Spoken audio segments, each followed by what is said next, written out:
Hi అండి. పప్పు మామిడికాయ ఎలా తయారు చేసుకోవాలో చూద్దామండి. ఇప్పుడు నేను కందిపప్పు 1.5 గ్లాస్ తీసుకున్నాండి. డబుల్ క్వాంటిటీలో వాటర్ కూడా వేసుకున్నా. ఇప్పుడు మనం దీంట్లోకి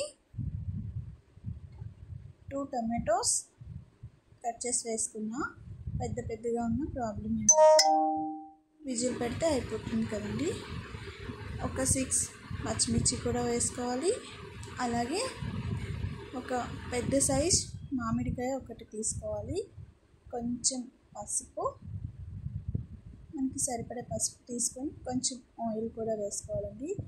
అది కుక్కర్ విజిల్ పెట్టుకొని పప్పు ఉడికించుకొని తీసుకొని అది కొంచెం మెదుపుకోవాలండి. కారం అలాగే సాల్ట్ కూడా వేసుకొని మెదుపుకొని ఇప్పుడు తాలింపులోకి వెళ్దామండి.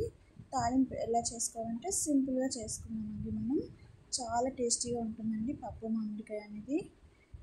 ఒక్కసారి తింటే మర్చిపోరు, అంత టేస్టీగా ఉంటుంది.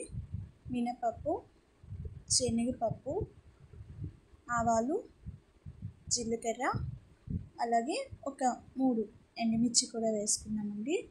అది కొంచెం ఫ్రై అయిన తర్వాత ఇప్పుడు ఒక గుప్పుడు కరివేపాకు కూడా వేసుకోవాలి. కరివేపాకు వేసేటప్పుడు కొంచెం దూరంగా ఉండండి. అది కొంచెం ఫ్రై అయిన తర్వాత ఇప్పుడు మనం ఉడికించుకొని మెదుపుకొని పెట్టుకున్నాం కదండి పక్కనే పప్పు, ఆ పప్పుని అందులోకి వేసుకోవాలండి. కొంతమంది ఏంటంటే ఆ తాలింపుని తీసుకొచ్చి పప్పులో వేస్తారండి. అలా టేస్ట్ ఉండదండి. ఇలానే టేస్ట్ చాలా బాగుంటుందండి. ఒక్కసారి నేను ట్రై చేసేలా మీరు కూడా మామిడికాయ పప్పుని ట్రై చేయండి. చాలా టేస్టీగా ఉంటుందండి. నేనైతే పప్పు మామిడికాయ చేశాను కదండి. ఇప్పుడు చూడండి టేస్ట్ ఎలా ఉందో చెప్తా. White rice పెట్టుకున్నాండి.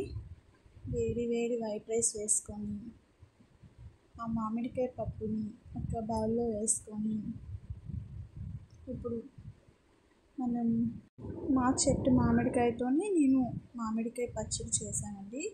చాలా టేస్టీగా ఉంది. ఫస్ట్ అది కూడా వేసుకున్నానండి.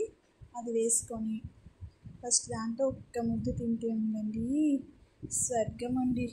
సూపర్ ఉందంటే సూపర్ అంటే సూపర్. అది కూడా నా ఛానల్లో పెట్టాను చూడండి.